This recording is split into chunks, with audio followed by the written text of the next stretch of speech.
Bu yerni olsangiz, biznes qilsangiz, siz mijozni emas, mijoz sizni qidirib kelarkan. Nimagaligini esa video davomida aytib o'taman. Bitta emas, bir necha bizneslarni yo'lga qo'yib olsangiz bo'ladigan, narx tomondan sizni qiynamaydigan joy topib keldim. Ana-mana bilan birorta ish boshlamay, bu yilni ham tugatmoqchimisiz? Kanalimiz orqali har xil takliflarni berib borayotgan bo'lsak, shunda ham harakat boshlamasangiz, endi o'zingizdan xafa bo'ling. Umumiy maydoni 13 sotixni egallagan. Ichida shunaqa manzarali gullargacha ekib qo'yilgan ushbu joyni ko'ring.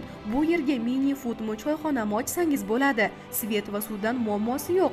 Bir qator yaxshi remont qilib olsangiz, yana ham fayz kiradi. Yo'lni bo'yida joylashgan ekan.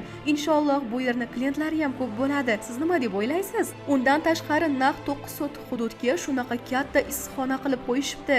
Bu biznesni ham yo'lga qo'yib olsangiz, xalqimizni bozori to'kin bo'lishiga hissangizni qo'shaverasiz. Bu yerda bog'dorchilik qilishingiz ham mumkin.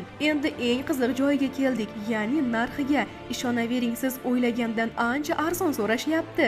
Katta yo'lni bo'yidagi bir necha xil biznes qilsa bo'ladigan joy uchun 50 ming kami bor deyishmoqda. Ekranda nomerlarni qoldirdik, bog'lanib o'zaro gaplashaverasiz. Manzil bo'lsa Uchko'prik tumani, Sobirjon mahalla fuqarolar yig'ini, Tinchlik ko'chasi 4-uy. Biznes qilishim kerak deb vaqtini cho'zib yurgan tanishlaringizga shu videoni yuborib qo'ying-da, ko'rasiz sizga qanaqa rahmat aytishini.